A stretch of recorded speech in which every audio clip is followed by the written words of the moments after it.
ഇതുപോലെ ശ്രേഷ്ഠമേറിയ ഒരു പുസ്തകം വേറെ ഇല്ല. ഇത് ലഭിച്ചത് തന്നെ വലിയ മഹാഭാഗ്യമാണ്. അയ്യോ, ഇത് വായിക്കുന്നത് ഭാഗ്യമാണ്, കേൾക്കുന്നത് ഭാഗ്യമാണ്, ഇത് ആചരിക്കുന്നതും പ്രമാണിക്കുന്നതും ഭാഗ്യമാണ്.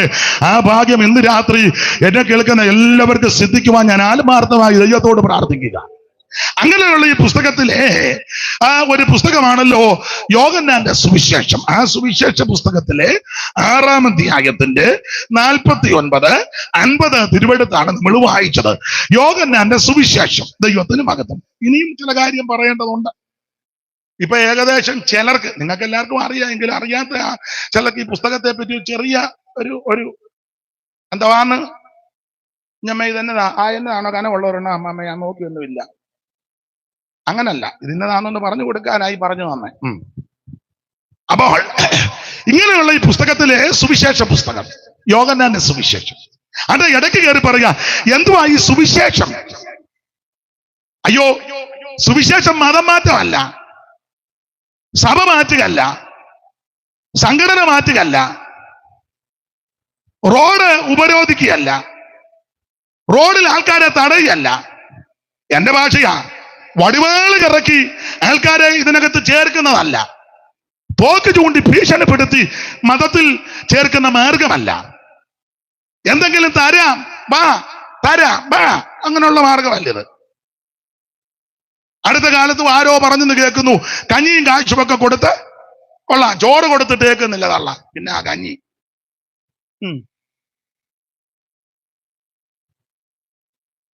എന്റെ പ്രിയരെ, ഇത് അങ്ങനെയുള്ള മാർഗമല്ല. സുവിശേഷം മതമാറ്റം ഒന്നുമല്ല, ഇത് മതമാറ്റം ഒന്നുമല്ല, സഭ മാറ്റുകയല്ല. സുവിശേഷം എന്ന് പറഞ്ഞാൽ ഒരു വ്യക്തിയാണ്, അത് മറ്റാരുമല്ല, നസറയനാകുന്ന യേശു ക്രിസ്തു. എല്ലാവർക്കും അറിവുള്ള വാക്യമാ. കാണാതെ പറഞ്ഞു, ദാവീദിന്റെ സന്തതിയായി ജനിച്ച് മരിച്ചിട്ട് ഉയർത്തെഴുന്നേറ്റ യേശു ക്രിസ്തുവിനെ ഓർത്തുകൊള്ളുക, അതാകുന്നു ഞങ്ങളുടെ സുവിശേഷം. യേശു ക്രിസ്തു ഒരു വിഭാഗത്തിന്റെ മതത്തിന്റെ സഭയുടെ സംഘടനയുടെ ആളല്ല. ഒറ്റവാക്കി പറയാ, അവിടുന്ന് മുഴു ലോകത്തിന്റെ ദൈവമാ. നീ ഏത് നിറത്തിലോ നിലവാരത്തിലോ മലത്തിലോ കുലത്തിലോ കുടുംബത്തിലോ ഏത് വ്യക്തിയാന്നേലും ഇതൊക്കെ മനുഷ്യൻ ഒപ്പിച്ച സൂത്രബുദ്ധികളാ. ഈ ജാതിയും വർഗവും മരണവും ഒക്കെ എല്ലാം മനുഷ്യന്റെ കുരുക്ക. ഞാൻ ആ ഭാഗത്തേക്ക് പിന്നെ വരാം. ആട്ടെ, അങ്ങനെ ഏത് വ്യക്തിയാന്നേലും നിന്നെ യേശു സ്നേഹിക്കുന്നു, യേശുവിന് നിന്നെ ഇഷ്ടമാ. യേശു ഒരു വിഭാഗത്തിന്റെ ദൈവമല്ല, അവിടുന്ന് മുഴു ലോകത്തിന്റെ ദൈവമാ. പക്ഷെ ഓരോരുത്തരും ഇങ്ങനെ സെപ്പറേറ്റ് ആക്കി വെച്ചിരിക്കുക, ഞങ്ങളുടെയാണ്, ഞങ്ങളുടെ യേശു, ഞങ്ങളുടെ യേശു. യേശു ഒരു കുടുംബക്കാരുടെയോ ഒരു സഭക്കാരുടെയോ ഒരു വ്യക്തിയുടെയോ, അവിടുന്ന് മുഴു ലോകത്തിന്റെയും ദൈവമാണ്. അതുകൊണ്ടാണല്ലോ എനിക്കും ഈ മാർഗത്തിൽ വരാൻ ഇടയായത്. ദൈവത്തിന് മഹത്വം ഉണ്ടാകട്ടെ. യേശു ക്രിസ്തു മുഴു ലോകത്തിന്റെയും ദൈവമാണ്. എന്താണ് സുവിശേഷം? യേശു ക്രിസ്തു. എന്തിനാ സുവിശേഷം? സകല മനുഷ്യരും രക്ഷപ്പെടാൻ. വാക്യങ്ങൾ എടുപ്പിക്കുന്നില്ല. തീത്തോസ് 2:11 സകല മനുഷ്യർക്കും രക്ഷാകരമായ ദൈവകൃപ ഉദിച്ചുവല്ലോ, അങ്ങനെ ആ വാക്യം. അപ്പോൾ എല്ലാവരും രക്ഷിക്കപ്പെടാനാ സുവിശേഷം. രക്ഷിക്കപ്പെടണം എല്ലാവരും. 5 പൈസ കൊടുക്കണ്ട, അര കാശ് മുടക്കണ്ട, അര മൈൽ നടക്കണ്ട, ഭൗതിക വസ്തുക്കളൊന്നും കൊടുക്കണ്ട. ഇരിക്കുന്ന ഇടത്തിരുന്ന് ഒറ്റ വാക്ക് പറഞ്ഞാൽ മതി, എന്റെ യേശുവേ എന്നെ രക്ഷിക്കണം. ആര് പ്രാർത്ഥിക്കും? അവരെ യേശു രക്ഷിക്കും. ഈ മതങ്ങളെല്ലാം, ക്രൈസ്തവ മതമാണെന്നല്ലേ എല്ലാ മതങ്ങളും കൊണ്ടുവാ എന്നാ പറയുന്നത്. കൊണ്ടുവാ, എല്ലാരും കൊണ്ടുവാ. പക്ഷെ യേശു പഠിപ്പിക്കുന്ന ഒന്നും കൊണ്ടുവരണ്ടെന്ന് മാത്രമല്ല, നിന്റെ അടുക്കലോട്ട് വരുന്ന ആളാ. സ്തോത്രം. നിന്റെ അടുക്കലോട്ട് വരുമെന്ന് യേശുവിനെ കാണാൻ നീ അങ്ങോട്ടും ചെല്ലണ്ട, നീ ഇരിക്കുന്നിടത്ത്. അതെന്നാ ജീവനുള്ള ദൈവമാ, അങ്ങോട്ട് വരും. ഒരുത്തൻ യേശുവിനെ കാണാൻ ഓടി കാട്ടത്തിയുടെ മണ്ടയില്. എന്നാ അവനെ വന്ന് കാണട്ടെന്നല്ല, യേശു അവിടെ ചെന്നിട്ട് അവനെ കണ്ടു. വേഗം ഇറങ്ങി വരാൻ. എന്നിട്ട് പറഞ്ഞ എന്നാന്നറിയോ? ഇന്ന് രാത്രി നിന്റെ വീട്ടില. അതാ യേശു. നല്ല ആഗ്രഹത്തെ നിറവേറ്റി തരും. അതുകൊണ്ട് ഈ പന്തലിൽ എന്നെ കേൾക്കുന്നവർ ഒറ്റ വാക്ക് പ്രാർത്ഥിച്ചാൽ മതി, എന്റെ യേശുവേ, ഇന്ന് രാത്രി എന്നെ രക്ഷിക്കണം. സൂക്ഷം നിന്നെ രക്ഷിക്കും. അവിടുന്ന് രക്ഷിപ്പാൻ കഴിവുള്ളവനാ. അപ്പോൾ എന്താ ഈ സുവിശേഷം? യേശു ക്രിസ്തു എന്തിനാ സുവിശേഷം? സകല മനുഷ്യരും രക്ഷപ്പെടാൻ. 5 പൈസ കൊടുക്കണ്ട, അര കാശ് കൊടുക്കണ്ട, അര മൈല് നടക്കണ്ട, ഒന്ന്. ഇവിടെ പിന്നെ സ്തോത്ര കാഴ്ച എടുത്തത് ഇവിടുത്തെ ചില കാര്യങ്ങൾക്ക്, അല്ലാതെ രക്ഷിക്കപ്പെടാനും സ്വർഗത്തിൽ പോകാനൊന്നുമില്ല. ആണോ? അല്ല, പരിവക്കേടാ, അതുകൊണ്ട് എടുത്തതാ. സ്തോത്രം. അതെ, എന്നാലും അവര് ഈ ബദ്ധപ്പാടിന്റെ നടുവിൽ ഇത് നടത്തിയല്ലോ. ദൈവം നിങ്ങളെ അനുഗ്രഹിക്കട്ടെ. സ്വർഗത്തിൽ പോകാനൊന്നുമല്ല. സ്വർഗത്തിൽ പോകാൻ ഒറ്റ മാർഗമേ ഉള്ളൂ, യേശുവിനെ രക്ഷിതാവായി സ്വീകരിക്കണം. യേശു മാത്രമാ രക്ഷകൻ. ദൈവത്തിന് മഹിത്വം ഉണ്ടാകട്ടെ. 5 പൈസ കൊടുക്കണ്ട. അല്ല, അങ്ങോട്ട് കാശുമായിട്ട് എന്നാ വല്ല ഗുണമുണ്ടോ? വായിച്ചേ, മീഖ 6:6 മുതൽ വായിര്. മീഖ പ്രവചനം 6-ാം അധ്യായത്തിന്റെ 6-ാമത്തെ വാക്യം മുതൽ വായിച്ചേ. പെട്ടെന്ന് വായിര്. മീഖ 6:6 മുതൽ വായിര്. ഇതുമായിട്ട് അങ്ങോട്ട് എന്നാ വല്ല ഗുണമുണ്ടോ എന്ന്.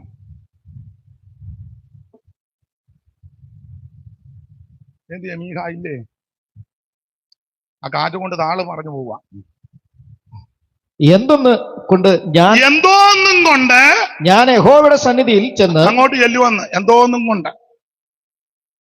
താറാവോ, പൂവമ്പടയോ, ആടോ, മാടോ, കാളയോ, കഴുതയോ, ഏത്തക്കൊലയോ, തേങ്ങായോ, അരിയോ, വസ്ത്രമോ? അതാ എന്തോന്നും കൊണ്ട് ഞാൻ അങ്ങോട്ട്. ഒന്നുകൂടെ വായിര്. എന്തോന്നുകൊണ്ട് ഞാൻ യഹോവയുടെ സന്നിധിയിൽ ചെന്ന്. എന്തോന്നും കൊണ്ട് ഞാൻ യഹോവയുടെ സന്നിധിയിൽ ചെന്ന് അത്യുന്നത ദൈവത്തിന്റെ മുമ്പാകെ കുമ്പിടേണ്ടു. അവിടെ ചെന്ന് ഞാൻ എന്തോന്നും കൊണ്ടാ എന്ന് കുമ്പിടുന്നത്? വായിര്. ഞാൻ ഹോമയാഗങ്ങളോടും. ഹോമയാഗത്തിന് മൃഗം വേണം. അതാ ഞാൻ ആടിന്റെ ഒക്കെ കാര്യം പറഞ്ഞത്. ആടും ഒക്കെ ഹോമയാഗത്തിന് വേണം. അതാ ഞാൻ ഹോമയാഗങ്ങളും 1 വയസ്സ് പ്രായമുള്ള കാളക്കിടാക്കളോടും കൂടെ അവന്റെ സന്നിധിയിൽ ചെല്ലണമോ? അങ്ങോട്ട് ചെല്ലണോ? ചോദ്യമാ. ചെല്ലണോ? അടുത്തത് 1000 ആട്ടുകൊറ്റനിലും. അയ്യോടി, 1000 ആട്ടുകൊറ്റനിലും നീ ഒരു കാളക്കിടാവുമായിട്ട് ഒരു ആട്ടുംകുട്ടിയായിട്ട് അങ്ങോട്ട് ചെല്ലുക. അന്നേരം ദൈവം തമ്പുരാൻ ഉണ്ടാകട്ടെ എന്ന് പറഞ്ഞപ്പോൾ 1000 കാട്ടുജന്തുക്കളെ ഉണ്ടാക്കിയിട്ടിരിക്കുക. 10,000 മൂന്നാറിലോട്ട് ചെന്നവരുമൊക്കെ പറയുന്ന കേട്ട് മല നിറച്ച് വരയാടാ. അന്നേരം കറവ പറ്റിയ ഒരാടുമായിട്ട് നീ മനസ്സിലാകുന്നു.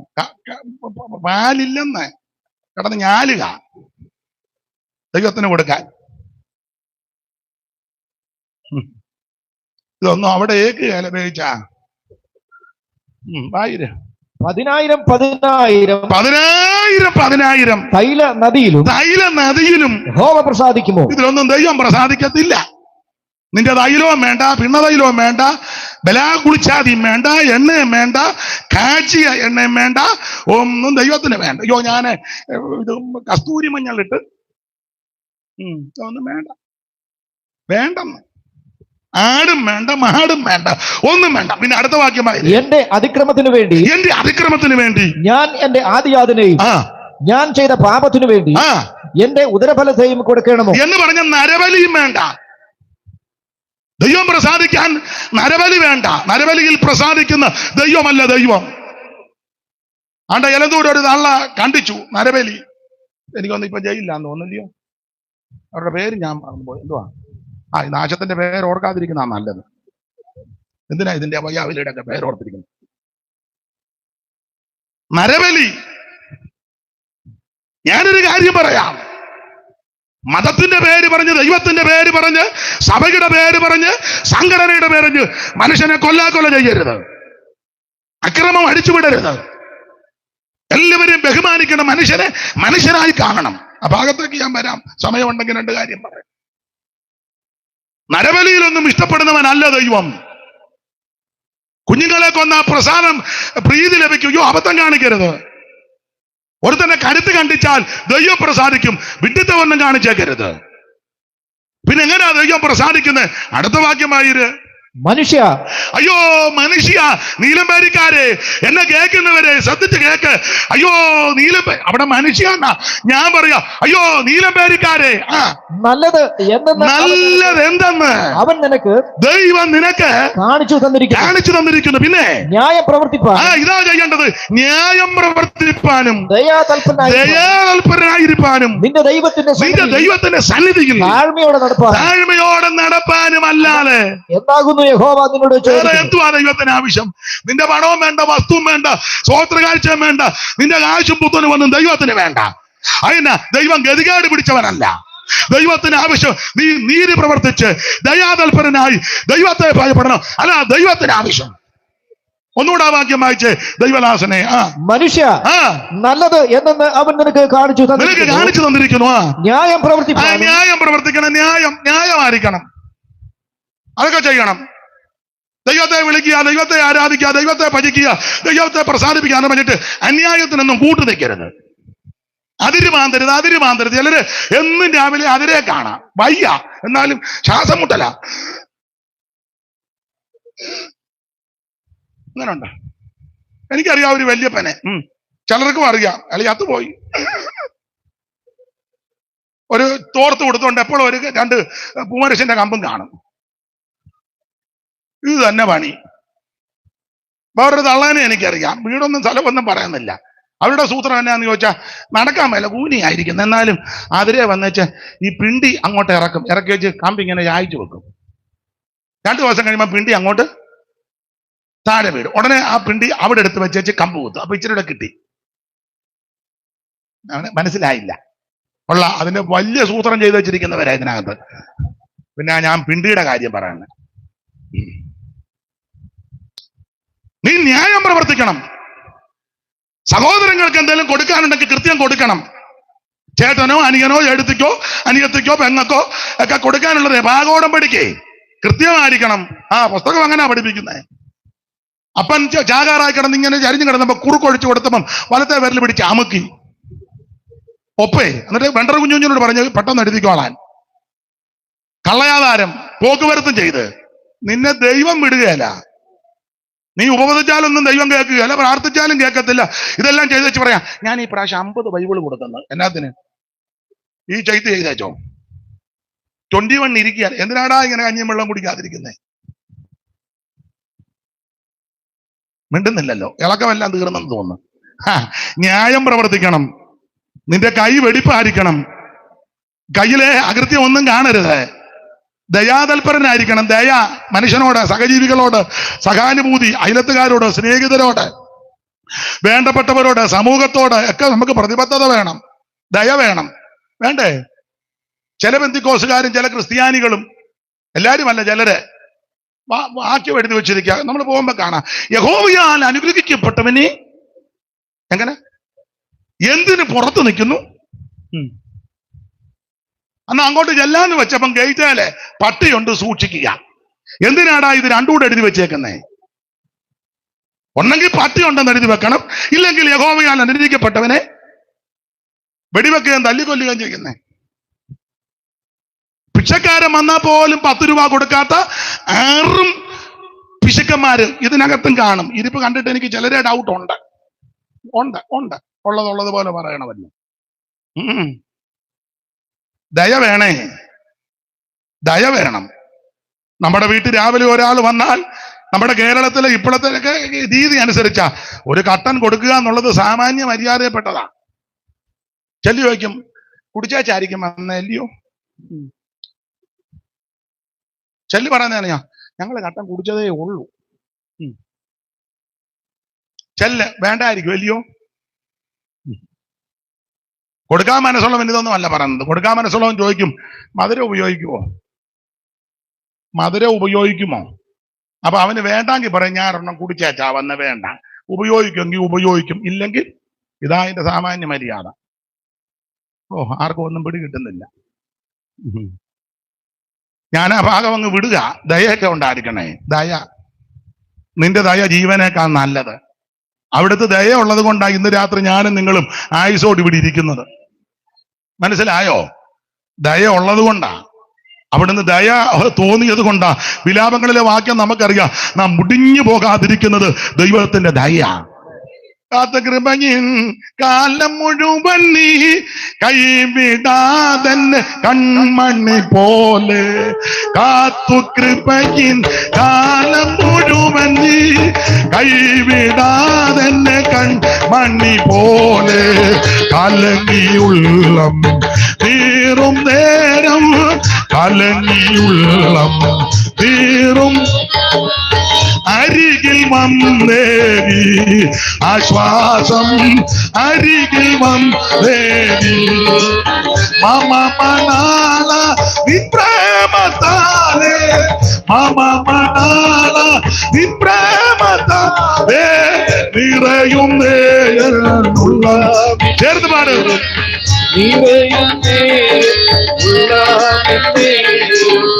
അതിശയമേ യേശുവിശേഷം ആനന്ദമേ ആയതിൻ അതിശയമേ യേശുവിശേഷം ആനന്ദമേ ആയതിൻ ധ്യാനോ ആഴമുയരം നീളം വീതി ആഴമുയരം നീളം വീതി ആർക്ക് ഗ്രഹിക്കാം നിൻ പ്രേമ ആർക്ക് ഗ്രഹിക്കാം മമ മണാള നിൻ പ്രേമത്താലേ മമ പ്രേമത്താലേ നിറയും നീ എന്നുള്ള ഓ നിറയും കരമുയർത്തി ദൈവത്തെ മഹത്വപ്പെടുത്ത എന്നെ കേൾക്കുന്ന പ്രിയരെ, ദൈവത്തിന് മഹത്വം ഉണ്ടാകട്ടെ. എന്തിനാണ് ഈ സുവിശേഷം? എന്താ സുവിശേഷം? യേശു ക്രിസ്തു. എന്തിനാ സുവിശേഷം? സകല മനുഷ്യരും രക്ഷപ്പെടാൻ. ആരാ സുവിശേഷം കേൾക്കണ്ടേ? എല്ലാരും കേൾക്കണം. 49 സങ്കീർത്തനത്തിന്റെ പ്രാരംഭവാക്യം വായിച്ചേ. സങ്കീർത്തനം 49:1. സകല ജാതികളുമായുള്ളവരെ ഇത് കേൾപ്പീൻ. ഇത് കേൾക്കണം, ഇത് കേൾക്കണം, എല്ലാരും കേൾക്കണം.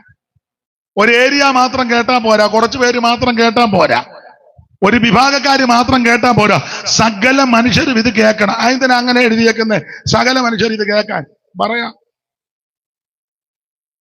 പറയാം ഇന്ന് ഭൂമിയിൽ പാർക്കുന്ന സകല മനുഷ്യനും ഒറ്റ ഒരുത്തന്റെ സന്തതിയാ. അതുകൊണ്ടാ ഇത് കേൾക്കാൻ പറഞ്ഞ എല്ലാരും.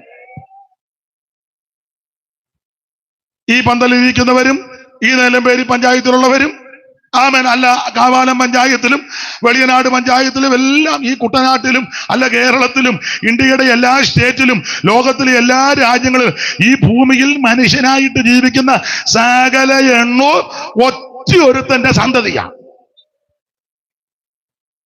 നിങ്ങളിൽ പലരും വിശ്വസിക്കുകയില്ലെന്ന് എനിക്കറിയാം. ഇരിപ്പ് കാണുമ്പോൾ അറിയാം. വിശ്വാസമൊന്നും വന്നിട്ടില്ല. പിന്നെ നമ്മുടെ ആൾക്കാർക്ക് ഒരു ശീലമുണ്ട്, എന്നാ പറഞ്ഞാലും കൈവോക്കും. ഉറങ്ങിയാലും പണ്ട് നിയമസഭയിലൊക്കെ പറഞ്ഞെന്നാ കേൾക്കുന്നത്, ആഫ്രിക്കയിൽ നിന്ന് 3 ജിറാഫിനെ ഇറക്കുന്നു. പുള്ളി പറഞ്ഞു ആടെ സമുദായത്തിന് ഒരെണ്ണം വേണമെന്ന്. പുള്ളി എന്ത് കാര്യം പറഞ്ഞാലും സമുദായത്തിന് ഒരെണ്ണം വേണമെന്ന്. അപ്പൊ ഈ ജിറാഫാന്നുള്ളത് കേട്ടില്ല. പുള്ളി ഒന്നേ പൊക്കി ഞങ്ങളുടെ സമുദായത്തിന്, എന്തിനാ സമുദായത്തിന് ജിറാഫ് എന്ന് പറഞ്ഞാൽ ചുമ്മാ ഇരുന്ന് കൈ പൊക്കുന്ന ആൾക്കാരുണ്ട്. ഈ വേദപുസ്തകം പഠിപ്പിക്കുന്നത് സകല മനുഷ്യർ ഒറ്റ ഒരുത്തന്നെ സന്തതികളാണ്. അങ്ങനെ ആ പുസ്തകം, വേദപുസ്തകം. ഞാനിത് വിശ്വസിക്കുന്ന ആളാണ്. നിങ്ങൾ വിശ്വസിക്കുന്നുണ്ടോ എന്ന് എനിക്ക് മുഖം കാണുമ്പോ അറിയാം. പുസ്തകത്തിലെ വാക്യം ഭൂതലത്തിലെങ്ങും കുടിയിരിക്കുവാൻ, കുഞ്ഞോനച്ചാ പറഞ്ഞ കുഞ്ഞോനച്ചാ, ഭൂതലത്തിലെങ്ങും കുടിയിരിക്കുവാൻ അവൻ ഒരുത്തനിൽ നിന്ന് മനുഷ്യജാതിയെ എടുത്തെങ്കിൽ വായി ഭൂതലത്തിലെങ്ങും കുടിയിരിപ്പാൻ അവൻ ഒരുത്തനിൽ നിന്ന് മനുഷ്യജാതിയെ ഒക്കെ ഉളവാക്കി. അതാ പുസ്തകത്തിലെ പ്രമാണം. ഒറ്റ ഒരുത്തന്റെ സന്തതിയാ ഈ ഇരിക്കുന്ന മുഴുവനുണ്ടോ. നിങ്ങൾ അംഗീകരിക്കുകയല്ല. എന്നാലും ഇതിനകത്ത് വന്നാൽ ഞങ്ങൾ ഇച്ചിരി കൂടിയതാ, അവര് കുറഞ്ഞത്. എന്നോടൊരാളെ ഞാൻ സംസാരിച്ച് ചോദിച്ചു, അവരും നിങ്ങളുടെ കൂടെ അല്ലേ? ആ, ഞങ്ങളുടെ കൂടെ. മറ്റേതാ?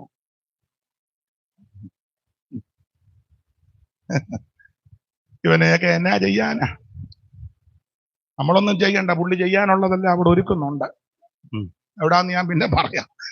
ഭൂതലത്തിലെങ്ങും കുടിയിരിക്കുവാൻ ഒരുത്തനിൽ നിന്ന് മനുഷ്യജാതിയെ സകലത് ഒരാടെ സന്തതിയാ. എന്നാ തെളിവ്? ഇപ്പോഴും 2 കണ്ണല്ലേ ഉള്ളൂ, അല്ലേ? 2 കൈയല്ലേ? ഇത്രയും കൊല്ലമായിട്ടും ഒരു മൂക്കും 2 തോളയും പോരെ? നാക്കൊന്നല്ലേ? ചില നിങ്ങളെ ഉണ്ടെന്നേ ഉള്ളൂ. എന്നാലും നാളൊരു പറഞ്ഞു ആ തള്ളയോട് കയറി കോർക്കരുത്, എന്നോ നീളം അവരുടെ, അതെല്ലാവരുടെ നാട്ടിലെ നീളം. തെളിവ് ഒത്തിരി ഉണ്ട്. എല്ലാരും ഒരു തന്നെ സന്തതിയാണ്. ഈ മനുഷ്യനാ ജാതിയും വർഗവും വർണ്ണവും ഒക്കെ മനുഷ്യനാ ഇതെല്ലാം ഒപ്പിച്ചു വെച്ചേക്കുന്നത്. ഓരോരുത്തരുടെ സ്വാർത്ഥ താല്പര്യവും ഓരോരുത്തരുടെ ഇംഗീതവും ഓരോരുത്തരുടെ കുൽസിത ബുദ്ധി ഒക്കെ അകത്ത് കയറിയ ഈ കുരുക്കെല്ലാം ഒപ്പിച്ചു വെച്ചേക്കുന്നത്. അതെ, അതുകൊണ്ടാ നല്ല മനുഷ്യൻ പറഞ്ഞല്ലോ ജാതി ചോദിക്കരുതെന്ന്. ജാതി അങ്ങേര് വിവരമുള്ളയാളാ, അറിവുള്ളയാളാ, ചോദിക്കരുതെന്നാ പറഞ്ഞു. കേട്ടിട്ടുണ്ട്. അദ്ദേഹം ഒരു യാത്ര ചെയ്തപ്പോൾ ഒരാളുമായിട്ട് സംസാരിച്ചു. ആദ്യത്തെ ഉണ്ടെന്ന് അവകാശപ്പെടുന്ന ഒരാളുമായിട്ട് സംസാരിച്ചു. ഇദ്ദേഹം വലിയ ജ്ഞാനിയും യുക്തിക്ക് മറുപടി പറയുന്ന ആള് വലിയോ, അത്രയ്ക്ക് ജ്ഞാനമാ. സംസ്കൃതത്തിലൊക്കെ അഗാധ പാണ്ഡിത്യമാ ആ ശ്രീനാരായണ ഗുരു അവർക്ക്. അപ്പൊ കേട്ടിട്ടുണ്ട് അങ്ങനെ സംസാരിക്കുമ്പോൾ വന്ന പുള്ളി ആളിനെ പിടികിട്ടുന്നില്ല. അപ്പൊ ഒടുവിൽ ഗത്യന്തരമില്ലാതെ ചോദിച്ചെന്നാ പറയുന്നത് ഏത് ജാതിയാണ്.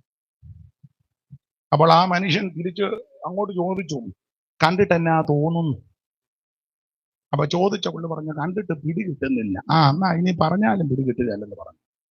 നേർക്ക് നേരെ കണ്ടിട്ട് പിടികിട്ടാത്ത ആളിനോട് ഇനി വെള്ളം ചോദിച്ചപ്പോഴും അങ്ങനല്ലയോ ആശാൻ എഴുതിയില്ല. ഇതൊക്കെ വെച്ചോണ്ട് ആശാൻ എഴുതിയത്, സ്കൂളിൽ പഠിച്ചതല്ലയോ. പദ്യത്തിന്റെ പേരും മറന്നു പോയല്ലോ. ചണ്ടാല ഭിക്ഷുകി അവലി പറഞ്ഞു, ചണ്ടാല ഭിക്ഷുകി. ജാതി ചോദിക്കുന്നില്ല ഞാൻ, സോദരി. നമ്മുടെ സോദരിമാര് വല്ലതും അങ്ങനെ ആയിരുന്നെങ്കിൽ എന്ത് നല്ലതായിരുന്നു. രോഗം കഴിയുമ്പോഴാണ് നിന്നെയൊക്കെ ഇനി എന്നാ ചെയ്യാൻ. അപ്പോൾ ശ്രദ്ധിക്കണം, സകല മനുഷ്യനും ഒരു സന്തതിയുടെ പരമ്പരകളാണ്. ഭൂതലത്തിലെങ്ങും കുടിയിരിക്കുവാൻ അവൻ ഒരുത്തനിൽ നിന്ന് മനുഷ്യജാതിയെ ഉളവാക്കി. പിന്നെ മനുഷ്യനായി ഇതെല്ലാം തരംതിരിച്ചു വച്ചേക്കുന്നത്. അയ്യോ എന്തെല്ലാം കൊല്ലാ, ഞങ്ങൾ കൂടിയതാ, അവര് കുറഞ്ഞതാ, മറ്റവരതാണ് ഇതാണ്, ഇതെല്ലാം പറഞ്ഞ് ഒപ്പിച്ച് എന്നും തമ്മിത്തല്ലും ബഹളവും വഴക്കും എന്തോ സങ്കടമാണ്. മനുഷ്യനെ മനുഷ്യനായിട്ട് കാണാൻ ഇനി എന്നാ ഇത് പഠിക്കുന്നേ? സ്തോത്രം.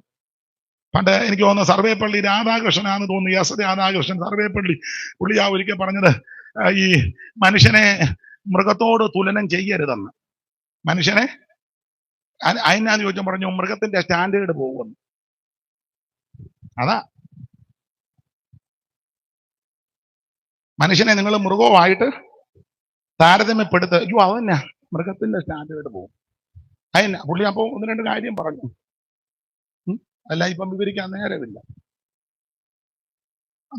മൃഗത്തെക്കാളും മൃഗത്തിന് എന്താ അന്തസ്സാണ്. ഭക്ഷണം കൊടുക്കുന്ന നായ്ക്ക് നന്ദിയില്ലേ? ഇല്ലേ? നീതിസാരത്തിലുണ്ട് നായിന്ന് പഠിക്കേണ്ടതുണ്ട്, പട്ടിന്ന് പഠിക്കേണ്ടത്. അതെ, പട്ടിയിൽ നിന്നേ ഒന്ന് യജമാനോടുള്ള സ്നേഹം. 5 മാസം കഴിഞ്ഞ് ആണെങ്കിലും പുള്ളി ജോലി കഴിഞ്ഞ് വരുമ്പോൾ ഓടിച്ചെന്ന് സ്വന്തം പെമ്പളെ 5 മാസം വരുന്നുണ്ട് തള്ളിക്കൊണ്ട് അവിടെല്ലാം പോയി വെച്ചു. കൊച്ചുങ്ങൾ വന്ന് പറയാം, മമ്മി പപ്പ വന്നു കുപ്പ. ആ പട്ടിക്ക് എന്ത് സ്നേഹമാണ്. നായിന്ന് പഠിക്കേണ്ട ഒത്തിരി കാര്യം ഉണ്ടെന്ന്. മാത്രമാണോ എത്ര ഉറക്കത്തിലാണെങ്കിലും ശ്രദ്ധയാ, ഇല്ലേ? ഇതിന്ന് പഠിക്കേണ്ടതാ. നീതിസാരത്തില എത്ര ഉറക്കമാണെങ്കിലും ശ്രദ്ധയാ.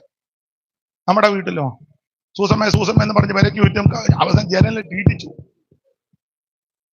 പേര് സൂസൻ, അപ്പുറത്തുകാരിൽ ലൈറ്റിട്ട് പുള്ളി വിലക്ക് ചുറ്റും നടന്നിരിക്കുന്നത് കണ്ട്. പക്ഷേ നായ അങ്ങനല്ല, എത്ര ഉറക്കത്തിലാണെങ്കിലും അതീവ ശ്രദ്ധയാ. ഒരു കാര്യം കൂടെ പറഞ്ഞു വിട്ടേക്കാം. 3 നായിന്ന് പഠിക്കേണ്ടത് നിങ്ങൾ ശ്രദ്ധിച്ചിട്ടുണ്ടോ? ഒരു കഷണ ഇറച്ചിയും ഒരു ചോറുമായി ഇന്ന് കൊടുക്കുന്നത്, അത്രേ ഉള്ളു. പക്ഷെ ഭയങ്കര തൃപ്തിയാ കഴിച്ചേച്ച് നല്ല. പിറ്റേ ദിവസം 10 കഷണം ഇറച്ചിയും ചോറും കൊടുത്താലും തൃപ്തിയാ എന്ന് പറഞ്ഞാൽ കുറച്ച് കൊടുത്താലും ഏറെ കൊടുത്താലും തൃപ്തി. ഇതിന്ന് പഠിക്കണം. ഇപ്പൊ നിങ്ങൾ ചോദിക്കുക ഇതിൽ നിന്നൊക്കെ എന്തിനാ പഠിക്കുന്നത്? അയ്യോ നിങ്ങൾ പുസ്തകം വായിച്ചേ. മൃഗങ്ങളോട് ചോദിക്കുക, അവ നിന്നെ ഉപദേശിക്കുമെന്ന 12:7 ഞാൻ പുസ്തകം വെച്ചായി പറയാന്. അപ്പൊ നിങ്ങൾ പറയാൾ ഈ പട്ടിയുടെ ചരിത്രം എല്ലാം പറയാ. എടാ പോട്ടാ, പുസ്തകത്തിൽ എഴുതി വെച്ചിട്ടുണ്ട് മൃഗങ്ങളോട് ചോദിക്കാൻ. പഠിക്കേണ്ട ഒത്തിരി കാര്യമുണ്ട്. സിംഹത്തിൽ നിന്ന് പഠിക്കേണ്ടതുണ്ട്. പൂച്ചയെ പിടിക്കാനാണെങ്കിലും പുലിയെ പിടിക്കാനാണെങ്കിലും സർവശക്തിയോടാ ചാടുന്നത്. അതാ, ചെറുതാന്നേലും വലുതാന്നേലും. അങ്ങനെ എന്തെല്ലാം. പക്ഷീന്ന് പഠിക്കാനില്ലേ? നമ്മുടെ രാവിലെ ഇരിക്കുന്ന കാക്കയെ ശ്രദ്ധിച്ച കാക്ക കറുത്തായിരിക്കുന്നെങ്കിൽ എന്നും കുളിക്കും, ഒത്തിരി കുളിക്കും. നിങ്ങൾ ശ്രദ്ധിച്ചിട്ടില്ലേ?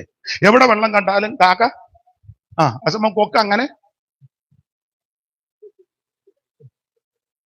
നിങ്ങൾ ശ്രദ്ധിച്ചേ, ഞാൻ കുരുക്കൊപ്പിച്ച് പറഞ്ഞതല്ല. കാക്കയെ നിങ്ങൾ ശ്രദ്ധിച്ചേ, കറുത്തൊക്കെ ആയിരിക്കുന്നത്, പക്ഷെ കൂടെ കൂടെ കുളിക്കും. അതിൽ നിന്ന് പഠിക്കണം. മിക്കവരും കുളിക്കത്ത് പോലില്ല. പിള്ളേര് അമേരിക്ക എന്നുണ്ട് ഞായറാഴ്ച പോലും വെളുപ്പിനെ 5:30 കുർബാനയ്ക്ക് മിക്കതും കുളിക്കാതാ പോകുന്നത്. മനസ്സിലായോ? കാക്കേന്ന് പഠിക്കേണ്ട കാര്യമുണ്ട്. നിങ്ങൾ കാക്കയെ ശ്രദ്ധിച്ചേ. ലോകത്തിൽ ഒറ്റയൊരുത്തനെയും വിശ്വാസമില്ല കാക്കയ്ക്ക്. നമ്മൾ കാല് പറയാന്നിരുന്ന കാക്ക പറക്കും. കാക്ക പറക്കുന്ന കാക്കേനെ അതാ വിശ്വാസം. അടുത്തത് കാക്കേന്ന് പഠിക്കും. ഏത് കൊലകൊമ്പന്റെ കയ്യിരിക്കുന്ന അപ്പോ അതെല്ലാം കൊത്തിപ്പെടും. പഞ്ചായത്ത് പ്രസിഡന്റ് ആദ്യം അവന്റെ ഉച്ചക്കിട്ട് കുത്തിയച്ചായിരിക്കും. അപ്പം കാക്കയ്ക്ക് ഇതൊന്നും പ്രസിഡന്റാന്നോ പാസ്റ്ററാന്നോ സെൻട്രൽ പാസ്റ്റാന്നോ മെത്രാനാന്നോ തിരുമേനിയാന്നോ കാക്കയ്ക്ക് വല്ലോ. പണ്ട് കരിയമ്പള്ളി ചാക്കോച്ചൻ പറയുമ്പോൾ തുരുതുരുതുരുത്തിനാ നടി വരുമ്പോഴാ മണ്ഡലം പ്രസിഡന്റ്. കാക്കയ്ക്ക് ഇത് വല്ലോ വിഷയമാണോ? അപ്പൊ കാക്ക ഇതിന്നൊക്കെ പഠിക്കേണ്ട കാര്യങ്ങളാണ്. അതെ, നമുക്ക് വിഷയത്തിൽ വരാം. ദൈവത്തിന് മഹത്വം. അപ്പൊ എന്താ ഈ സുവിശേഷം? സുവിശേഷം യേശു ക്രിസ്തു. എന്തിനാ സുവിശേഷം? സകല മനുഷ്യനും രക്ഷപ്പെടാൻ. ആരാ കേൾക്കേണ്ടത്? സകല മനുഷ്യനും കേൾക്കണം. അതാണ് 49 വെച്ച സകല ജാതികളുമായുള്ളവരെ. മനുഷ്യനാണ് ജാതി സ്പർദ്ധയൊക്കെ ഉണ്ടാക്കി വെച്ചത്. എഴുത്തച്ഛൻ അധ്യാത്മരാമായണത്തിൽ ഒരു വരി ഇങ്ങനെ എഴുതി, പഠിച്ചിട്ടുള്ളവർക്കറിയാം. ബ്രാഹ്മണോകം നരേന്ദ്രോകം ആഡ്യോഗമെന്നിങ്ങനങ്ങാം കലർന്നിടുന്ന ജാന്തരേ, ജന്തുക്കൾ ഭക്ഷിച്ച് കാച്ചിച്ചു പോകിലും ബന്ധു വെണ്ണീറായി ചമഞ്ഞു പോയിടിലും മണ്ണിന് കീഴായി കൃമികളായി പോകിലും നല്ല ദേഹം ഭോഗങ്ങൾ ഓരോഷണം പ്രമാചഞ്ചലം വേഗേന നഷ്ടമാം ആയുസ് മൂർഖ നീ വക്കിനി സന്തപ്ത ലോകസ്ഥാം ബിന്ദുനാ സന്നിപം മർത്യജന്മം ക്ഷണപങ്കുരം. സ്കൂളിൽ പഠിച്ചതാണ്. നിങ്ങളും പഠിച്ചതല്ലേ പിള്ളേരെ? ഓ എന്റെ ഭാഷ ഞങ്ങൾ പഠിച്ച ചരിത്രമൊന്നും ഞങ്ങൾ പഠിക്കായിരുന്നു ഈ പന്തലിന്റെ കീഴിൽ വന്നിരിക്കുവോ? അതാ ഇപ്പൊ നിങ്ങൾ ചിന്തിക്കുന്നു. അപ്പൊ ശ്രദ്ധിക്കുക, ബ്രാഹ്മണ ക്ഷത്രിയ വൈശ്യ ശൂദ്ര സംസ്കാരം എന്ന് പറയാൻ എനിക്ക് താല്പര്യമില്ല. ഈ ഒപ്പീരെല്ലാം ഒപ്പിച്ച് വച്ചേക്കുന്നത്. അപ്പോൾ ഇതെല്ലാം മനുഷ്യനൊപ്പിച്ചതാ. പക്ഷേ വേറെ പുസ്തകം പഠിപ്പിക്കുന്നത് സകല എണ്ണോ ഒറ്റയൊരുത്തന്നെ സന്തതിയാ. അതുകൊണ്ടാ പറഞ്ഞത് സകല ജാതികളുമായുള്ളവര് ഇത് കേൾക്കണം. ഏതാ? സുവിശേഷം കേൾക്കണം. സ്പർദ്ധയൊന്നും ഉണ്ടാക്കരുത്. ദൈവത്തിന് മഹത്വം. ഞാൻ ഓടിച്ചങ്ങ് നിർത്താം. ദൈവത്തിന് മഹത്വം. എന്തുവാ സുവിശേഷത്തിന്റെ വിശേഷത? സുവിശേഷം വന്നെങ്കിൽ മനുഷ്യനായി കാണാൻ പറ്റൂ. സുവിശേഷം കൊല്ലുന്ന മാർഗമല്ല, സുവിശേഷം ജീവിപ്പിക്കുന്ന മാർഗമാണ്. എന്തുവാ സുവിശേഷത്തിന്റെ വിശേഷത? ഒത്തിരി പറയാനുണ്ട്, എല്ലാം ഇപ്പൊ നേരമില്ല. സുവിശേഷത്തിന്റെ വിശേഷത ആമേൻ. കർത്താവാകുന്ന യേശുക്രിസ്തുവിന്റെ തിരുപ്പിറവിയോടുള്ള ബന്ധത്തിൽ ലൂക്കോസിന്റെ സുവിശേഷം 2-ാം അധ്യായത്തിന്റെ 8 മുതൽ താഴോട്ട് 13 വരെയുള്ള തിരുവെഴുത്ത് വായിക്കുമ്പോൾ അവിടെ 5-6 കൂട്ടം കാര്യം പറഞ്ഞിട്ടുണ്ട്. എല്ലാം പറയാൻ നേരമില്ല. 1-2 കാര്യം പറഞ്ഞേച്ച് ആ ഭാഗം വിടാം. ലൂക്കോസ് 2-ന്റെ 8 മുതൽ താഴോട്ട് ആ കണ്ണിക തുടങ്ങുന്നത് മുതൽ വായിച്ച്. അന്ന് ആ പ്രദേശത്ത് ഇടയന്മാർ രാത്രിയിൽ ആട്ടിൻകൂട്ടത്തെ ഇടയന്മാർ രാത്രിയിൽ ആട്ടിൻകൂട്ടത്തെ കാവൽ കാത്ത് വെളിയിൽ പാർത്തിരുന്നു. അപ്പോൾ കർത്താവിന്റെ ഒരു ദൂതൻ അവരുടെ അരികെ നിന്നു. കർത്താവിന്റെ തേജസ് അവരെ ചുറ്റി മിന്നി അവർ ഭയപരവശരായി തീർന്നു. ദൂതൻ അവരോട് ഭയപ്പെടേണ്ട, സർവ്വജനത്തിന് ഉണ്ടാകുവാനുള്ള ഒരു മഹാസന്തോഷം. വായിച്ച സമയം കളയിപ്പിക്കുന്നില്ല. നിങ്ങൾ വേദപുസ്തകമൊക്കെ തുറക്കുകയും വായിക്കുകയും ചെയ്യുന്നവരാ. അവിടെ യേശുക്രിസ്തുവിന്റെ തിരുപ്പിറവി, കർത്താവ് ജനിക്കുക ഈ ഭൂമിയിലെ മറിയത്തിന്റെ ഉദരത്തിൽ വചനം ജഡമായി. ആമേൻ. പ്രസവകാലം തികഞ്ഞു. യേശുവിനെ അമ്മ പ്രസവിച്ചു. എങ്ങും സ്ഥലമില്ലാകിയാൽ പശുത്തൊട്ടിയിൽ കൊണ്ട് കിടത്തി. പശുത്തൊട്ടിയിൽ അല്ല ചാക്കോച്ച പ്രസവിച്ചത് വേറൊരു സ്ഥലത്ത് ഇടമൊന്നും ഇല്ലാഞ്ഞത് കൊണ്ട് പശുത്തൊട്ടിയിൽ കൊണ്ട് കിടത്തിയെന്നേ ഉള്ളൂ, അല്ലാതെ അവിടെ അല്ല പ്രസവിച്ചത്. അപ്പൊ അവിടെ കൊണ്ട് കിടത്തി. അപ്പോൾ അന്ന് ആ ദേശത്ത് ഇടയന്മാര് ആടുകളെ തീറ്റി വെളിമ്പ്രദേശത്ത് വിശ്രമിക്കുക. പെട്ടെന്ന് സ്വർഗീയ സൈന്യത്തിന്റെ ഗാനാലാപവും ദൂതന്മാരുടെ പ്രത്യക്ഷത, ആ പ്രത്യക്ഷത വന്നപ്പോൾ സംഭവിച്ച കാര്യം എന്തോ സംഭവിച്ചു. യേശുവിന്റെ തിരുപ്പിറവി. യേശു ആരാ? യേശു ആ സുവിശേഷം. യേശു ആമൻ സത്യസുവിശേഷം. ആ സുവിശേഷത്തിൽ എന്ത് സംഭവിച്ചു? അവിടെ ഒരു പദമുണ്ട്. ഒന്ന്, സുവിശേഷം ആമൻ ഈ ഭൂമിയിലേക്ക് വന്നപ്പോൾ ഇരുട്ട് മാറി. കാരണം അവിടെ ഒരു പദമുണ്ട്, രാത്രിയിൽ എന്നാ കൊടുത്തേക്കുന്നത്. അങ്ങനല്ലയോ എഴുതിയേക്കുന്നത്? രാത്രിയിൽ. അത് വായിച്ചേ, രാത്രിയിൽ ഉണ്ട്. കണ്ടു വന്ന് കാണാൻ മേല. ആ പ്രദേശത്ത് രാത്രി. അപ്പൊ ഇത് രാത്രി നടന്ന സംഭവം. ഈ രാത്രിയിൽ ഒരു വെളിച്ചം മിന്നി. അങ്ങനല്ലേ? മിന്നി. ഒരു ദൂതൻ അവർ അറിയുന്നത് കർത്താവിന്റെ തേജസ് അവരെ ചുറ്റി മിന്നി. അപ്പോൾ രാത്രിയിൽ തേജസ് മിന്നി. അർത്ഥം ഇത്രയേ ഉള്ളൂ, ഇരുട്ട് മാറി എന്ന് പറഞ്ഞാൽ സുവിശേഷം കൊണ്ട് ഇരുട്ട് മാറും. എത്ര വ്യക്തികളുടെ ഇരുട്ടാ മാറിയത്. കുടിച്ചും നശിച്ചും ജീവിതം ഒടുക്കുവാൻ നാട്ടുകാർക്കും വീട്ടുകാർക്കും ബന്ധുക്കാർക്കും സമൂഹത്തിനും വേണ്ടാതെ എല്ലാം നശിച്ച് നാറാണക്കല്ല് പിടിപ്പിച്ച് മുടിഞ്ഞു മുണ്ടക്കോല് തല്ലിയ എത്ര വ്യക്തികൾ സുവിശേഷത്താൽ രക്ഷപ്പെട്ടു. പോലീസിന്റെ ലാത്തിക്കോ തത്വസംഹിതകൾക്കോ പ്രത്യേക ശാസ്ത്രങ്ങൾക്കോ മറ്റ് ചിന്താഗതികൾക്കൊന്നും മനുഷ്യന് ഇതിന് മാറ്റം വരുത്തുവാൻ കഴിവില്ലാതിരിക്കുമ്പോൾ ഇന്ന് രാത്രി മനുഷ്യന്റെ സ്വഭാവത്തിന് മാറ്റം വരുത്തുവാൻ കഴിവുള്ള, ജീവിതത്തിന്റെ ഇരുട്ട് മാറ്റുവാൻ കഴിവുള്ളത് സുവിശേഷമാണ്. അല്ല ഇവിടെ പറഞ്ഞുകൊണ്ടിരിക്കുന്ന സുവിശേഷം ഇരുട്ട് മാറ്റുന്ന മാർഗം. ഇരുട്ട് എത്ര വ്യക്തി ഇവിടെ ഇരിക്കുന്ന എത്ര പേര് ഈ മൈക്ക് കൊടുത്ത സാക്ഷ്യം പറയും? സ്തോത്രം. കുടിച്ചും നശിച്ചും ആരോഗ്യമുണ്ടാക്കി വെച്ച കഞ്ഞി പോലും കുടിക്കാൻ കൊച്ചുങ്ങൾക്ക് ഇടയായില്ല. കട്ടിലിനടിയിൽ കയറിയിരുന്ന് ആകെ നശിച്ചു കിടന്ന എത്ര എണ്ണം. ദൈവത്തിന് മകത്ത് ഈ സത്യസുവിശേഷം ഇല്ലയോ കുഞ്ഞാണച്ചാ? ദൈവത്തിന് മകത്ത് എത്ര എണ്ണം. സുവിശേഷം നിന്റെ ജീവിതത്തിന്റെ ഇരുട്ട് മാറ്റും. സുവിശേഷം എത്ര കുടുംബങ്ങളുടെ ഇരുട്ട് മാറ്റി. കുടുംബങ്ങളുടെ ഇരുട്ട് എത്ര കുടുംബങ്ങള് ഇല്ലേ? അലോഗ്യവും അടിപിടി സ്വൈരക്കേടും സ്വസ്ഥതക്കേടും ഒക്കെയാൽ എത്ര കുടുംബങ്ങൾ. പക്ഷേ സത്യസുവിശേഷം ചെന്ന് എത്ര കുടുംബങ്ങളുടെ സ്വസ്ഥത പരിഹരിച്ചു, അസ്വസ്ഥത മാറ്റിക്കൊടുത്തു. അതാ സുവിശേഷം. ഇന്ന് രാത്രി ഇരുട്ട് മാറ്റുന്ന മാർഗമാണ് സുവിശേഷം. അല്ല, ഇത് മാത്രമല്ല, ദേശത്തിന്റെ നാടിന്റെ ഇരുട്ട് മാറ്റും, സമൂഹത്തിന്റെ ഇരുട്ട് മാറ്റും. അല്ല, എല്ലായിടത്തും ഞാൻ പറയുന്നതാ, ഈ രാജ്യങ്ങളുടെ ഇരുട്ട് മാറ്റിയില്ലയോ?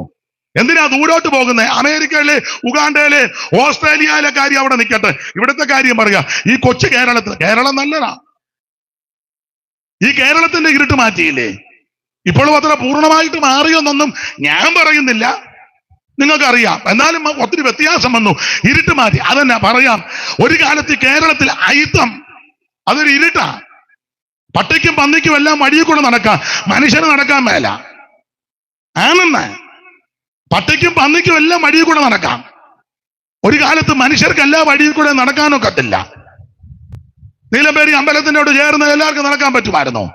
കൂട്ടുമേൽ അമ്പലത്തിന്റെ അകത്ത് എല്ലാവർക്കും കയറാൻ പറ്റുമോ? വലിയ വലിയ സ്ഥലങ്ങളിൽ എല്ലാവർക്കും കയറാൻ പറ്റുമോ? തെരുവിൽ കൂടെ എല്ലാവർക്കും നടക്കാൻ പറ്റുമോ? എല്ലാവർക്കും ദർശനം കൊടുക്കുമോ? എല്ലാവർക്കും കയറാൻ പറ്റുമോ? അയിത്തം. ഓരോ ജാതിക്കും ഇത്ര അടി ദൂരം നിൽക്കണം. വലിയ വലിയ പുള്ളിക്കാരി വരുമ്പോ ശബ്ദമുണ്ടാക്കുക, ഹോയ് ഹോയ് ഹോയ്. ബാക്കിയുള്ളതെല്ലാം ഓടിക്കോണം. നായർ ഇത്രയടി, ഈഴവർ ഇത്രയടി, പുലയർ ഇത്രയടി, സാമ്പവർ ഇത്രയടി, ബാക്കി ഓരോ ജാതിക്ക് ഇത്രയടി കണക്കിട്ടിരിക്കുക. കണക്ക്. ആ അടി മാറി നിന്നില്ലേ വേറെ അടി. അടിയുടെ പെരുന്നാളാ. ആണെന്ന് ഇതുപോലെ അന്ധകാരം പിടിച്ചൊരു കാലം. മാത്രമാണോ ഇതുപോലെ വെള്ളത്തുണി എടുത്തോണ്ട് എല്ലാവർക്കും ഒന്നും റോഡിൽ കൂടെ നടക്കാനൊക്കത്തില്ല. എല്ലാവർക്കും, എല്ലാ വിഭാഗക്കാർക്കും. എല്ലാം ഞാൻ പറയുന്നില്ല, നിങ്ങൾക്ക് എന്നേക്കാൾ നന്നായിട്ട് ചരിത്രം പഠിച്ചിട്ടുള്ളവരും അറിവുള്ളവരുമാ. മാത്രമാണോ ജോലി ചെയ്താൽ കൂലി ചോദിച്ച് ചെല്ലാൻ പറ്റുമോ? വീട്ടുമുറ്റത്ത് കയറ്റുമോ? കേട്ടിട്ടുണ്ട്. ചിലപ്പോൾ നിങ്ങളുടെ വല്യപ്പച്ചനോ വല്യമ്മച്ചിയോ ഒക്കെ പറഞ്ഞു കേട്ടിട്ടുണ്ട്. വലിയ മിറ്റത്തിന്റെ അങ്ങേയറ്റത്ത് കുഴി കുത്തും, ഇലയൊക്കെ കോട്ടി വെക്കും. അങ്ങനെയൊക്കെയാ. അങ്ങനത്തെ കാലം ഉണ്ടായിരുന്നു. പള്ളിക്കൂടത്ത് കയറ്റുമോ? ഇതുപോലെ അന്ധകാരം പിടിച്ച ഇരുട്ട് പിടിച്ചൊരു സ്കൂളിൽ കയറ്റത്തില്ല. തിരുവനന്തപുരത്ത് വർഷങ്ങൾക്ക് മുമ്പ് ഒരു പെൺകുട്ടിയെ സ്കൂളിൽ കൊണ്ടിരുത്തി. ആ പെൺകുട്ടിയുടെ പേര് പഞ്ചമി എന്നാ. സ്കൂളിലിരുത്തി. അന്നത്തെ ആദ്യത്വമുള്ളവര്, അവകാശപ്പെട്ടവര് പള്ളിക്കൂടത്തിന് തീ വെച്ചു. അതന്നെ ഈ സാധുവായ അധസ്ഥിതയായ പെൺകുട്ടിയെ പള്ളിക്കൂടത്ത് ഇരുത്തിയതിന് പള്ളിക്കൂടത്തിന് തീ വെച്ചെന്ന്. ആ പെൺകുട്ടിയുടെ പേര് പഞ്ചമി എന്ന. സമാന സംഭവമാ പുല്ലാട്ടുണ്ടായത്. പുല്ലാട് ലഹള. ടി ദേവൻ എന്ന് പറയുന്ന ചെറുക്കനെ പള്ളിക്കൂടത്തിലാക്കി. അന്നും പള്ളിക്കൂടത്തിന് തീ വെച്ചു. പിന്നെ പൗരപ്രമുഖന്മാരും അതിന്റെ ചുമതലപ്പെട്ടവരാ അതിന്റെ പരിഹാരമൊക്കെ വരുത്തി. അങ്ങനത്തെ കാലമായി. ഇരുട്ട്. സ്ത്രീകൾക്ക് മാറുമറയ്ക്കാനൊക്കത്തില്ല, ആഭരണം ധരിക്കാനൊക്കത്തില്ല. അഥവാ ധരിച്ചാൽ സ്വർണത്തിന്റെ ഒന്നും ഒക്കത്തില്ല. കല്ലുകൊണ്ട് മാല ഉണ്ടാക്കണം, കല്ലുമാല. അവയവങ്ങൾക്ക് കരം കൊടുക്കണം. ശരീരത്തിന്റെ അവയവങ്ങൾക്ക് ദൈവം തന്നതാണ് നമുക്ക് ഈ ശരീരം. അതിന് കരം കൊടുക്കണം. ഒരമ്മയ്ക്ക് കരം കൊടുക്കാൻ കാശില്ല. അതുകൊണ്ട് അമ്മ അവയവം മുറിച്ച് ചേമ്പലെ വെച്ചു കൊടുത്ത്, എന്നാ കൊണ്ടുപോ, ഇതുള്ളത് കൊണ്ടല്ലേ കരം കൊണ്ടുപോകാൻ പറഞ്ഞു. ഇപ്പോഴും ആ സ്ഥലത്തിന് അവയവത്തിന്റെ പേരാ സ്ഥലം അറിയപ്പെടുന്നത്. ഇങ്ങനത്തെ വല്ലാത്ത കാലം. ആശാൻ അതുകൊണ്ടല്ലയോ ആശയ ഗംഭീരനാ. എൻ കുമാരനാശാൻ തോന്നക്കൽ അനേകം എഴുതി, തൊട്ടുകൂടാത്തവർ, തീണ്ടിക്കൂടാത്തവർ, ദൃഷ്ടിയിൽപ്പെട്ടാലും ദോഷമുള്ളവർ, കെട്ടില്ലാത്തവർ തമ്മിൽ ഉണ്ണാത്തവർ, ഇങ്ങനെ ഒട്ടകല്ലോ. എന്നാ നിങ്ങൾ ഇങ്ങനെ ഇരിക്കുന്നത്? നിങ്ങൾ എന്നാ ഇങ്ങനെ ഇരിക്കുന്നത്? സ്തംഭിച്ചിരിക്കുകയാണോ? ഞാൻ നിർത്താൻ വേണ്ടിയാണോ?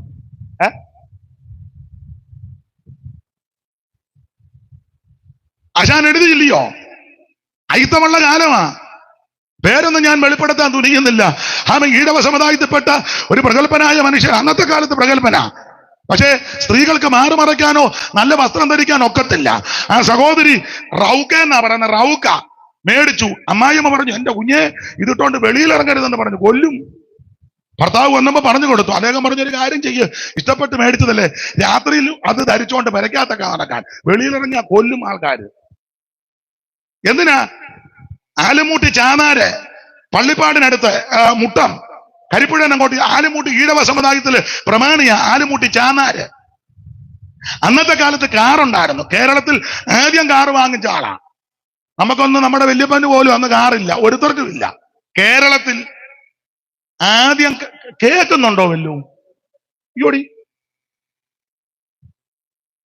കേരളത്തിൽ ആദ്യം കാറ് വാങ്ങിച്ച ആളാണ് ആലുമൂട്ടി ചാനാര്. അന്നത്തെ കാലത്ത് തിരുവിതാംകൂർ രാജാവിന് 10,000 രൂപ കടം കൊടുത്ത ആളാ അന്ന്. ആ മനുഷ്യൻ ഈഴവ സമുദായത്തിലെ പ്രധാന ആളാ ആലുമൂട്ടി ചാനാര്. കാറുമൊക്കെ മേടിച്ചു. പക്ഷെ വണ്ടി ഓടിക്കുന്നത് നായരാ. വണ്ടി ഓടിച്ചു വരും. അരിപ്പാട്ട് അമ്പലത്തിന് അവിടെ വരുമ്പോൾ, അമ്പലത്തിന് മുന്നിൽ വരുമ്പം കാറിന്റെ ഉടമസ്ഥൻ മുതലാളി ഇറങ്ങി നടന്ന് അപ്പുറത്തെ റോഡിൽ ചെല്ലണം. നായര് വണ്ടി ഓടിച്ച് അമ്പലത്തിന്റെ സൈഡിൽ കൂടെ അയിത്തം. കാറ് മേടിച്ചെന്ന് പറഞ്ഞിട്ടുണ്ടോ? കാശുണ്ടെന്ന് പറഞ്ഞിട്ട് അയിത്തം. ഇതല്ലേ അന്ധകാരം? ഇത് ചരിത്രമാണ്. അവിടെ വെച്ച് അരിപ്പാട്ട് അമ്പലത്തിലല്ലയോ മയൂര സന്ദേശമൊക്കെ സ്കൂളിൽ പഠിച്ചതാ. മയൂര സന്ദേശം. കൊണ്ടക്കോളാല് കലത കുതുകമ്പീലി എല്ലാം പരത്തി കൊണ്ടക്കേകി പ്രവരനഴകോടാട്ടമാടുന്ന ഭംഗി കണ്ടക്കാമീ നജകമനിയാം നീലവേണി നിനച്ചിട്ട് ഇന്നൽ കയറ്റം വശകനോടെ തന്നെ മിണ്ടാതെ നിന്നാൽ സന്താപക്നം സകല ജഗദാസ്കന്ദനെ വന്ദനം ചെയ്ത് എന്തായാലും വിഷമമതിനാലൊന്നുമില്ലെന്നുറച്ച് ചിന്താമക്കനൻ ചിരം അവിടെ നിന്ന് മയൂരത്തോടേവം. മയൂര സന്ദേശം എല്ലാം ഞാൻ വിവരിക്കുന്നില്ല. അപ്പോൾ അങ്ങനെയുള്ള അന്ധകാരം പിടിച്ച കാലം, ഇരുട്ട കാലം. എന്നാൽ എല്ലാ ഭാഗവും പറയാൻ നേരമില്ല. അതിനെല്ലാം മാറ്റം വരുത്തുവാൻ മുഖാന്തരമായത് ഈ സത്യസുവിശേഷമാണ്. ഒരു സായിപ്പ് നടന്നു പോയ വണ്ടിയെ പോയപ്പോൾ കണ്ടത്തിൽ മൃഗത്തെ മനുഷ്യനെ വെച്ച് കണ്ടകൂടുന്നു. മുഖത്തിന്റെ ഒരു വശത്ത് മൃഗം, ഒരു വശത്ത് മനുഷ്യൻ. അന്നത്തെ കാലമാ. അടിമക്കമ്പോളങ്ങൾ. സായിപ്പ് വണ്ടി നിർത്താൻ പറഞ്ഞു. നിർത്തി വെച്ച് പറഞ്ഞു, ആ മാടിനോട് ചേർത്തുടുന്നത് മനുഷ്യനെ ഇനി വിളിച്ചോണ്ട് വരാൻ പറഞ്ഞു. മാടവിടെ നിൽക്കട്ടെ. കൊണ്ടുവന്നു. വീട്ടിൽ കൊണ്ടുപോയി. വണ്ടിയെ കയറ്റി വീട്ടിൽ കൊണ്ടുപോയി. കുളിപ്പിച്ചു, ഭക്ഷണം കൊടുത്തു, വസ്ത്രം കൊടുത്തു. പിന്നെയോ അക്ഷരം പഠിപ്പിച്ചു. അതുകൊണ്ടല്ലയോ ആശാൻ എഴുതിയത്, അക്ഷരമെന്നതറിവില്ല ചാത്തന് യക്ഷിയും പേയും ഇവർക്ക് ദൈവം. അക്ഷരമെന്നതറിവില്ല ചാത്തന് യക്ഷിയും പേയും ഇവർക്ക് ദൈവം. അപ്പോൾ അക്ഷരം അറിയത്തില്ല. അതുകൊണ്ടായി അധപ്പതനം. അതുകൊണ്ട് ആ പള്ളിയോട് ചേർത്ത് പള്ളിക്കൂടമുണ്ടാക്കി അക്ഷരം പഠിപ്പിച്ചു. അക്ഷരം പഠിച്ചപ്പോൾ വിവരം വന്നു. വിവരം ഉണ്ടായപ്പോ മനസ്സിലായി ഈ കാട്ടിക്കൂട്ടുന്നതെല്ലാം ഭോഷത്വമാ. വിവരമുണ്ടാക്കിയ മാർഗമാ സുവിശേഷം. അന്തസ്സായിട്ട് ജീവിക്കാൻ നിനക്ക് ഇടവരുത്തിയതാ സുവിശേഷം. നേരും ചൊവ്വനും തുണി കൊടുക്കാൻ പഠിപ്പിച്ച മാർഗമാ സുവിശേഷം. രണ്ടക്ഷരം കൂട്ടി വായിക്കാൻ ഇടയാക്കിയതാ സുവിശേഷം. അന്തസ്സായിട്ട് സമൂഹത്തിൽ ജീവിക്കാൻ നിനക്ക് യോഗ്യത തന്ന മാർഗമാണ് സുവിശേഷം. എന്തുവാ എല്ലാവർക്കും ഇത്ര പേടി? ഇതെവിടെയും വിളിച്ചു പറയണം. ഇഷ്ടമുള്ളവർ അംഗീകരിച്ചാൽ മതി, ഇഷ്ടമുണ്ടേ മതി. പക്ഷെ ഇതാണ് ഇതിന്റെ പരമാർത്ഥം. ദൈവത്തിന് മഹത്വം. ജോലി ചെയ്താൽ കൂലി ചോദിക്കാൻ പറ്റുമോ? പാർട്ടിക്കാരൊക്കെ പണ്ടൊരു പാട്ടെഴുതി, ഞാൻ ആ വരി അങ്ങ് മറന്നുപോയി.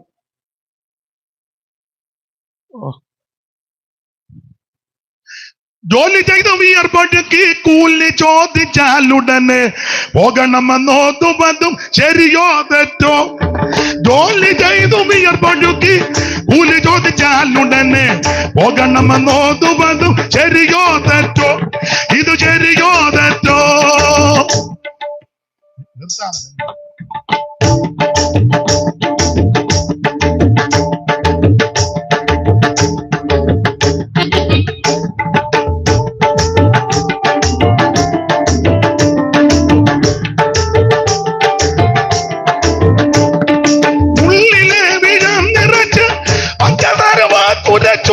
വഞ്ചനകൾ ചെയ്യുവതും ശരിയോ തെറ്റോ?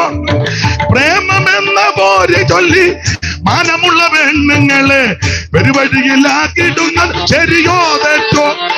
പ്രേമമെന്ന പേര് ചൊല്ലി മാനമുള്ള പെണ്ണുങ്ങളെ പെരുവഴിയിലാക്കിടുന്നത് ശരിയോ തെറ്റോ? ഇത് ശരിയോ തെറ്റോ? ജോലി ചെയ്തു വിയർപ്പൊഴുക്കി കൂലി ചോദിച്ചാലുടനെ പോകണമെന്നോതുവതും ശരിയോ തെറ്റോ?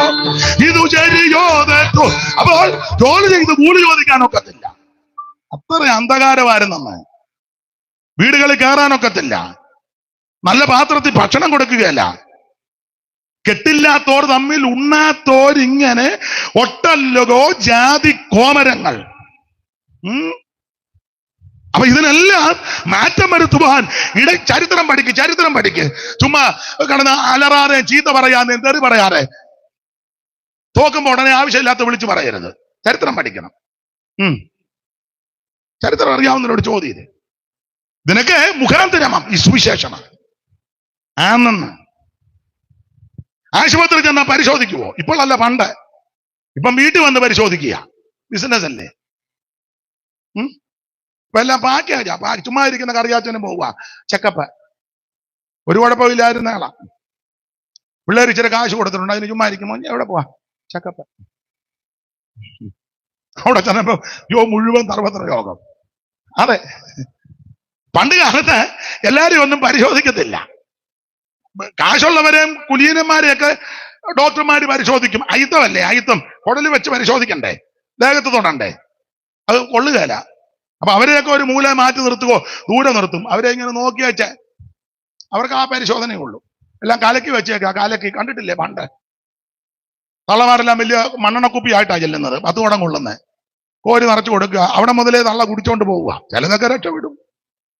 ആണെന്ന് പോകുമ്പോ ചോദിക്കും, നിനക്ക് എന്തും വേണം കിട്ടിയത്? വേണ്ട കൊച്ചമ്മ ഇത്തരം കിട്ടി. ആ, 3/4 കുപ്പിയുള്ളല്ലോടി, എനിക്ക് നിറച്ചുണ്ട്.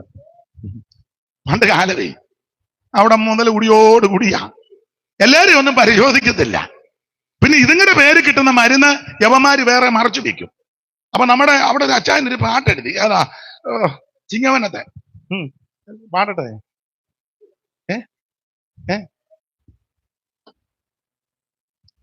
നല്ല നല്ല മരുന്നുകൾ മെല്ലമേ കരത്തിലാക്കി ചില്ലയിലെ കാഴ്ചവർകളെടുത്തിടുന്നു. നല്ല നല്ല മരുന്നുകൾ മെല്ലമേ കരത്തിലാക്കി ചില്ലയിലെ കാഴ്ചവർകൾ എടുത്തിടുന്നു. ഒട്ടുകുപ്പായക്കാരെ കണ്ടാൽ ഒപ്പം പിടിച്ചിരുത്തി കുപ്പിയിലെ മരുന്നുകൾ കൊടുത്തിടുന്നു. ഒട്ടുകുപ്പായക്കാരെ കണ്ടാൽ ഒപ്പം പിടിച്ചിരുത്തി കുപ്പിയിലെ മരുന്നുകൾ കൊടുത്തിടുന്നു. സർക്കാർ ആശുപത്രികളിവിധമായ സാധുജനങ്ങൾ എന്തു ഗതി ആകുലം തീർപ്പാൻ. രണ്ടമ്മമാര് പാടുന്ന ഞാൻ കണ്ട്. രണ്ടെണ്ണം വന്നത് നന്നായി. എനിക്കൊരാച്ചായി. പാട്ട് വേറെ ഉണ്ട്. വരി അടുത്ത വരി പാടിയ പ്രശ്നമാ. ഞാൻ പാടണോ?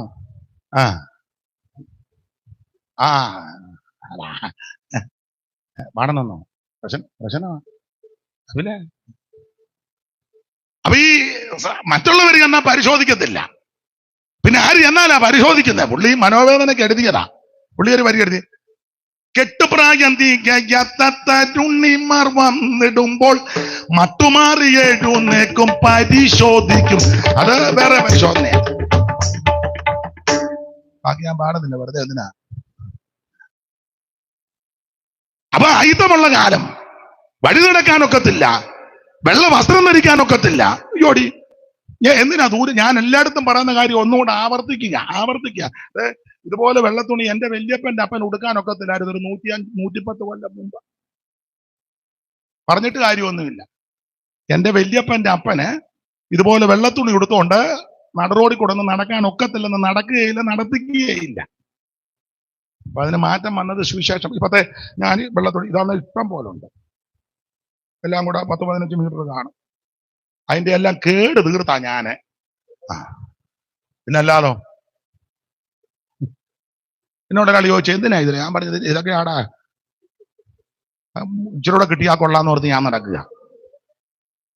അപ്പൊ ചുരുക്കി പറഞ്ഞാൽ ഈ സുവിശേഷമാണ് എന്നെ ഉയർത്തിയത്. മാന്യമായിട്ട് ജീവിക്കുവാൻ ഇടയാക്കുന്ന സുവിശേഷമാ. ഇന്ന് രാത്രി ഒറ്റ വാക്കി പറഞ്ഞ ഭാഗം വിട, ഇരുട്ട് മാറ്റുന്ന മാർഗമാ സുവിശേഷം. സ്നേഹിതാ, നിന്റെ ജീവിതത്തിന്റെ ഇരുട്ട്, നിന്റെ കുടുംബത്തിന്റെ ഇരുട്ട്, ദേശത്തിന്റെ ഇരുട്ട്, രാജ്യങ്ങളുടെ ഇരുട്ട്, രാഷ്ട്രങ്ങളുടെ ഇരുട്ട്. ആഫ്രിക്കയെ പറ്റിയൊക്കെ അറിയാമല്ലോ, മനുഷ്യനെ തിന്നുന്നവരാ. സുവിശേഷം ചെന്നതുകൊണ്ടാ ആ മനുഷ്യനെ തിന്നുന്നവർ ഇപ്പോൾ മനുഷ്യ സ്നേഹികളായി തീർന്നത്. മനുഷ്യൻ സ്നേഹിയാക്കുന്ന മാർഗമാ സുവിശേഷം. എന്താ സുവിശേഷത്തിന്റെ വിശേഷം? അത് പറയാ, ഇവിടെ അടിച്ചാൽ ഇവിടെ കാണിക്കണം. അതല്ലേ നമ്മുടെ ഉപദേശിമാരെയൊക്കെ എത്ര എണ്ണത്തിനെ അതല്ലെന്ന്. പിന്നെ ചുമ്മാ നിൽക്കുമ്പോഴും സുവിശേഷം വല്ലോ എതിർക്കുന്നുണ്ടോ? ഇല്ല. എതിർക്കാൻ അറിയാമേലായിട്ടാണോ എതിർക്കുന്നത്? നമ്മുടെ മാർഗമല്ല, അല്ലെന്ന്. ബാക്കി എല്ലാവർക്കും എന്തും ചെയ്യാം, നമുക്കൊക്കത്തില്ല. ചിലടത്ത് തന്നെ വേണ്ട വേണ്ട വേണ്ട വേണ്ട ഉണ്ടോ? നമ്മുടെ മാർഗം ഇതാ, ഇവിടെ അടിച്ചാൽ ഇവിടെ കാണിക്കണം, എതിർക്കരുത്. യേശു അതാ പഠിപ്പിച്ച്. ഈ സുവിശേഷത്തിന്റെ ഒരു വിശേഷത പറയാം.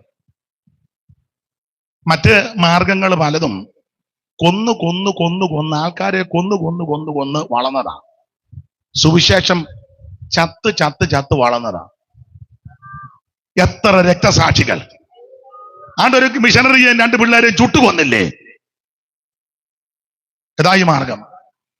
ഇത് ചുട്ടുകൊല്ലും തോറും, പടല് കണ്ടിക്കും തോറും, തകർക്കും തോറും സ്വത്രം ഇത് വർദ്ധിക്കും. അതായത് നമ്മുടെ മാർഗം ഇതാ. അതുകൊണ്ട് നമുക്കെതിരെ ആക്ഷേപങ്ങളോ മറ്റു കാര്യങ്ങൾക്ക് വരെ ഒന്നും വേണ്ടരുത്. പ്രാർത്ഥിച്ചോണം. എന്തിനാ പ്രാർത്ഥിക്കുന്നത്? അവൻ നശിക്കാനല്ല, അവന് നമ്മൾ അനുഭവിക്കുന്ന സന്തോഷം അനുഭവിക്കണം. അല്ലാതെ അവൻ നശിക്കാനല്ല, അവൻ മുടിഞ്ഞു പോകാനല്ല. നമ്മൾ അനുഭവിക്കുന്ന സന്തോഷം അവരും അനുഭവിക്കണം. അതാ നമ്മുടെ മാർഗം, അതാ സുവിശേഷം. അപ്പൊ എന്തിനായി സുവിശേഷം? ഇതിനാ സുവിശേഷം. ഇന്ന് രാത്രി ഞാൻ എന്റെ വാക്കുകൾ നിർത്തുക. എടുത്ത വാക്യത്തോടൊന്നും പറയാൻ നേരം ഇത് മതിയല്ലോ. ഇത് മതി, ഗുണവാകാനാണ് ഇതൊക്കെ മതി. എന്തിനാ കണ്ടമാനം? അവറാച്ച നിർത്തട്ടെ, ഇത് മതി, ഇത് പോരെ, ഇത് മതി. ദൈവത്തിന് മഹത്വം. മറിയാമ്മ വന്നിട്ടുണ്ടോ? അവിടെ ഇരിപ്പുണ്ടല്ലോ, മതി. ദൈവത്തിന് മഹത്വം. ഇതാ സുവിശേഷം. എന്താണ് സുവിശേഷം? യേശു ക്രിസ്തു. എന്തിനാ സുവിശേഷം? സകല മനുഷ്യരും രക്ഷപ്പെടാൻ. ആരാ സുവിശേഷം കേൾക്കട്ടെ? സകല ജാതികളും കേൾക്കണം. കേട്ടാലുള്ള ഗുണമല്ല, നിന്റെ ഇരുട്ട് മാറ്റും. വ്യക്തികളുടെ, കുടുംബങ്ങളുടെ, ദേശത്തിന്റെ, രാജ്യങ്ങളുടെ ഇരുട്ട് മാറ്റുന്ന മാർഗമാണ് സുവിശേഷം. എവിടെയും ഉയർത്താം. ഇത് ആരെയാ നിർബന്ധിച്ചതിനകത്ത് ആക്കുന്നതല്ല. ചെല്ലു പറയാണ്ടെന്ന് ആരെയും നിർബന്ധിക്കരുത്.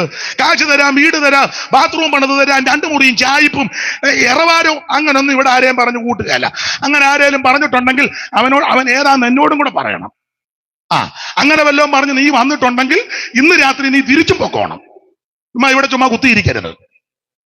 എന്റെ ഭാഷ എന്നോട് പറഞ്ഞ് ഇന്നത് തരാന്ന് അങ്ങനൊന്നും ഇവിടെ പറയുകയല്ല, പറയത്തില്ല. അതോർത്ത് നീ ഇളകുകയും ചെയ്യരുത്.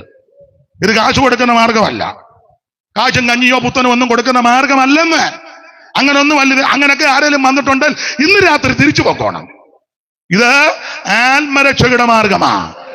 മറ്റൊരുത്തനും രക്ഷയില്ല. നാം രക്ഷിക്കപ്പെടുവാൻ ആകാശത്തിന് കീഴിൽ മനുഷ്യരുടെ ഇടയിൽ നൽകപ്പെട്ട ഒരേ ഒരു നാമം നസറായനാകുന്ന യേശു ക്രിസ്തുവിന്റെ പരിശുദ്ധ നാമം. അതാ ഈ നാമത്തിന്റെ ശ്രേഷ്ഠത. സുവിശേഷത്താൽ ഇതൊക്കെ സംഭവിക്കും. 1, ഇരുട്ട് മാറും. 2, ഭയം മാറും. 3, സമാധാനം ഉണ്ടാകും. 4, സന്തോഷം സിദ്ധിക്കും. 5, നമുക്കൊരു രക്ഷകനെ കിട്ടി. നിങ്ങൾക്കായി ഒരു രക്ഷിതാവ്, രക്ഷകനെ നമുക്ക്. നിന്നെ രക്ഷിക്കാൻ കഴിവുള്ള ഒരുവനുണ്ട്. ആത്മഹത്യ പരിഹാരമല്ല, നാടുവിടുന്ന പരിഹാരമല്ല, പനാമറടിക്കുന്ന പരിഹാരമല്ല, റെയിൽവേ പാളത്തിൽ തലവെക്കുന്ന പരിഹാരമല്ല, കുഞ്ഞുങ്ങളെ കൊന്നേച്ച് കിണറ്റിച്ചാടുന്ന പരിഹാരമല്ല സഹോദരി. അവൻ സ്നേഹിത സുഹൃത്ത്, പരിഹാരം ദൈവത്തിലുണ്ട്, പരിഹാരം യേശുവിലുണ്ട്. 5 പൈസ കൊടുക്കണ്ട, അര കാശ് കൊടുക്കണ്ട, അര മൈൽ നടക്കണ്ട, ഭൗതിക വസ്തുക്കൾ ഒന്നും കൊടുക്കണ്ട. ഇരിക്കുന്ന കിടത്ത്, കേൾക്കുന്ന കിടത്ത് ഇന്ന് രാത്രി ഒന്നുകൂടെ പറയാ, ആവർത്തിച്ച് പറയാ, എന്റെ യേശുവേ എന്നെ രക്ഷിക്കണമെന്ന് ഇന്ന് രാത്രി ആര് പ്രാർത്ഥിക്കും അവരെ യേശു രക്ഷിക്കും. അതിന് ഈ ശുശ്രൂഷയിടയാക്കട്ടെ. മരിക്കരുത്. അതായിരുന്നല്ലോ വിഷയം. ഒന്നും പറയാൻ എനിക്ക് ഇത്രയൊന്നും സമയം പോരാ. എന്നാലും ഇത്രയും സമയം തന്നതിന് ഒത്തിരി നന്ദി. ഈ നാട്ടുകാരും പ്രിയപ്പെട്ടവരും നിങ്ങളുമല്ല ഇതുവരെ എന്നെ സഹിച്ചിരുന്നതിന് വളരെ നന്ദി. സ്തോത്രം. ഇത്ര നേരം ഇരുന്ന് തന്നല്ലോ, വലിയ കാര്യം. ദൈവത്തിന്റെ മകത്ത് മരിക്കാതിരിക്കാൻ എന്നെ അറിയണം. അവിടെ വായിക്കുന്നത്, സ്വർഗത്തിൽ നിന്ന് ഇറങ്ങി വന്ന ജീവന്റെ അപ്പമാകുന്ന യേശുവിനെ ഭക്ഷിക്കണം എന്ന് പറഞ്ഞാൽ അവിടുത്തെ വചനം ഭക്ഷിക്കണം, രുചിച്ചറിയണം, നിനക്ക് നിത്യജീവൻ ഉണ്ടാകും. വാക്യങ്ങൾ എടുപ്പിക്കുന്നില്ല. മരിക്കാതിരിക്കാൻ എന്നെ അറിയണം. ഉൽപ്പത്തി പുസ്തകം 42 ഇങ്ങനെ യാക്കോബ് പറയുന്നുണ്ട്, പിന്നെ മിസ്രയീമിൽ ധാന്യമുണ്ടെന്ന് കേൾക്കുന്നു. നമ്മൾ മരിക്കാതെ ജീവിച്ചിരിക്കാൻ മിസ്രയീമിൽ ചെന്ന് ധാന്യം കൊള്ളണം. ആ മിസ്രയീമിൽ ധാന്യം കൊള്ളണമെന്ന് പറഞ്ഞാൽ മിസ്രയീമിൽ ധാന്യമുണ്ട്. മിസ്രയീം എന്തുവാന്ന് വെളിപ്പാട് പുസ്തകം 11-ാം അധ്യായത്തിന്റെ 8 കൂടെ ചേർത്ത് പഠിച്ചാൽ ആത്മീകമായി വ്യാഖ്യാനിക്കുമ്പോൾ അവരുടെ കർത്താവ് ക്രൂശിക്കപ്പെട്ട സ്ഥലമാണ് മിസ്രയീം. അപ്പോൾ മിസ്രയീമിൽ ചെന്ന് ധാന്യം കൊള്ളാൻ പറഞ്ഞാൽ ക്രൂശിന്റെ ചുവട്ടിൽ വന്ന് യേശുവിനെ രക്ഷിതാവായി സ്വീകരിക്കണം. നീ മരിക്കത്തില്ല. Praise the Lord. അങ്ങനല്ലേ എഴുതിയത്? ഒന്ന് വായിച്ചോ. ചിലക്ക് സംശയം അങ്ങനെ തന്നെ ആണോന്ന്. വായിച്ചേ. അവരുടെ കർത്താവ് ക്രൂശിക്കപ്പെട്ടതും ആത്മീകമായി സോദോം എന്നും മിസ്രയീം എന്നും പേരുള്ളതുമായ മഹാനഗരത്തിന്റെ വീതിയിൽ അവരുടെ ശവം കിടക്കും. അപ്പോൾ ആത്മീകമായി മിസ്രയീം എന്ന് പേരുള്ള മഹാനഗരം, ആ നഗരത്തിന്റെ പ്രത്യേകത അവരുടെ കർത്താവ് ക്രൂശിക്കപ്പെട്ട സ്ഥലമാണ്. അപ്പൊ മരിക്കാതിരിക്കാൻ ചെയ്യേണ്ടത് മിസ്രയീമിൽ ചെന്ന് ധാന്യം കൊള്ളണം. അർത്ഥം ക്രൂശിന്റെ ചുവട്ടിൽ വന്ന് യേശുവിനെ രക്ഷിതാവായി സ്വീകരിക്കണം. നിനക്ക് നിത്യജീവന. 2, മരിക്കാതിരിക്കാൻ എന്തോ ചെയ്യണം? പുറപ്പാട് പുസ്തകം 30-ന്റെ 20-ാമത്തെ വാക്യം ചോടിച്ച് വായിച്ചങ്ങ് നിർത്താം. കൃത്യം 10-ന് തന്നെ നിർത്തും. 5 മിനിറ്റ് കൂടെ ഉണ്ട്. ഈ വാച്ച് കറക്റ്റ് ആണോ? എന്നാ 5 മിനിറ്റ് ഉണ്ട്. പുറപ്പാട് 30:20 ഇടത്ത് വശത്ത് അവർ സമാഗമന കൂടാരത്തിൽ കടക്കുകയോ യഹോവയ്ക്ക് ദഹനയാഗം കഴിക്കേണ്ടതിന് യാഗപീഠത്തെങ്കിൽ ശുശ്രൂഷിപ്പാൻ ചെല്ലുകയോ യാഗപീഠത്തിൽ ശുശ്രൂഷിക്കാൻ ചെയ്യുമ്പോൾ മരിക്കാതിരിക്കേണ്ടതിന് വെള്ളം കൊണ്ട് കഴുകണം. മരിക്കാതിരിക്കാൻ വെള്ളം കൊണ്ടൊരു പരിപാടി. അതെന്തോ പരിപാടി? കണ്ടിട്ടില്ലേ? അരിതാവരും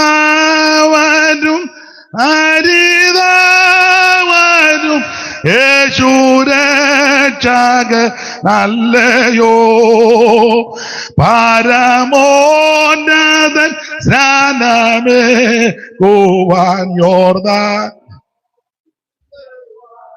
വിവരിക്കാൻ നേരമില്ല. അതെല്ലാം അടുക്കടുക്കായിട്ട് അങ്ങോട്ട് പറയണമെങ്കിൽ കുറഞ്ഞതിന് ഒരു 2 മണിക്കൂർ കൂടെ വേണം. സ്തോത്രം. ഇരുന്നാ ഞാൻ പറയാം. ദൈവത്തിന്റെ മഹത്വം. വേണ്ട. ഇപ്പൊ തന്നെ ചിലർക്ക് പോകാൻ സമയമായി.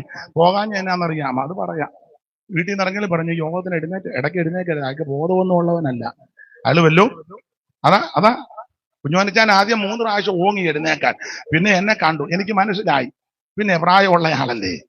ചില വീട്ടിൽ നിന്ന് ഇറങ്ങുന്നത് അയാൾക്ക് വിവരമൊന്നും ഉള്ളവനല്ല. അയാൾ മൈക്ക് കൂടെ വിളിച്ച് പൊന്നച്ചാ എഴുന്നേക്കരുത്. അതുകൊണ്ടാണ് നിങ്ങൾ അടങ്ങിയിരിക്കുന്നില്ല. നിങ്ങൾ 8:30 പോകാൻ പ്ലാൻ ഇടുന്ന ആൾക്കാരാന്ന് എനിക്കറിയാം. പിന്നെ ഏതായാലും ഇച്ചിരി കൂടെ ഇരിക്കുന്ന ആളെ ഇങ്ങനെ ഒരു യോഗം ഇല്ലല്ലോ. ദൈവത്തിന് മഹത്വം. അപ്പോൾ യേശുക്രിസ്തു യോർദാൻ നദിയിൽ യോഹന്നാൻ സ്നാപകനാൽ സ്നാനപ്പെടുക, മരിക്കാതിരിക്കാൻ വെള്ളം കൊണ്ടൊരു കഴുകല്. അല്പജനം വെള്ളത്തിൽ കൂടി രക്ഷ പ്രാപിച്ചു. 8 പേര് സ്നാനത്തിന് മുൻകുറി. അയ്യോ, പിതാക്കന്മാരെല്ലാം കൂടെ മിശ്രയും എന്നങ്ങോട്ട് പുറപ്പെട്ടു. കൊരിന്ത്യലേഖനം 10:1 വായിക്കുന്നത്, സഹോദരന്മാരെ, നമ്മുടെ പിതാക്കന്മാരെല്ലാം മേഘത്തിൻ കീഴിലായിരുന്നു. അവര് മേഘത്തിലും സമുദ്രത്തിലും സ്നാനമേറ്റ് മോശയോട് ചേർന്നു. എല്ലാവരും ഒരു ആത്മീകാഹാരം തിന്നു, എല്ലാവരും ഒരു ആത്മീകാപാനീയം കുടിച്ചു. അവരെ അനുഗമിച്ച് ആത്മീയ പാറയുന്നല്ലോ. അവർ കുടിച്ചത് ആ പാറ ക്രിസ്തുവാകുന്നു. വെള്ളത്തിൽ കൂടെ ഒരു പരിപാടി, അതാ സ്നാനം.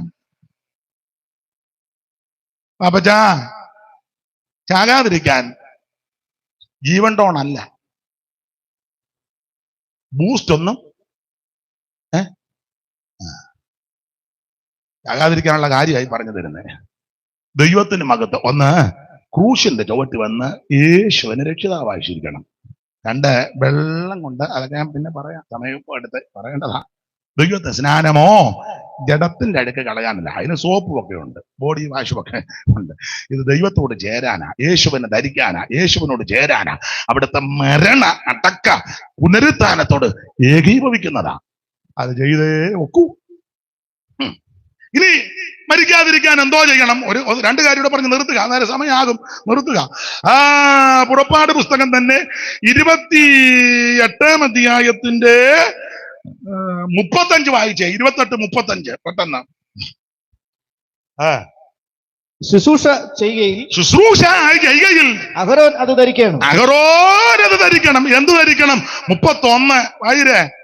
യഹോവയുടെ അങ്കി മുഴുവൻ നീലനൂൽ കൊണ്ട് ഉണ്ടാക്കണം. പിന്നെ അതിന്റെ നടുവിൽ തല കടപ്പാൻ ഒരു ദ്വാരം വേണം. അതിന് നടുവില് തല കിടക്കാൻ, അല്ലാതെ തലയെ മൂടിക്കൊണ്ട് കിടക്കുകയല്ല. ഇപ്പൊ പിന്നെ ഇങ്ങോട്ട് മൂടുന്നില്ല, നേരെ പുറകോട്ടിട്ടേക്ക.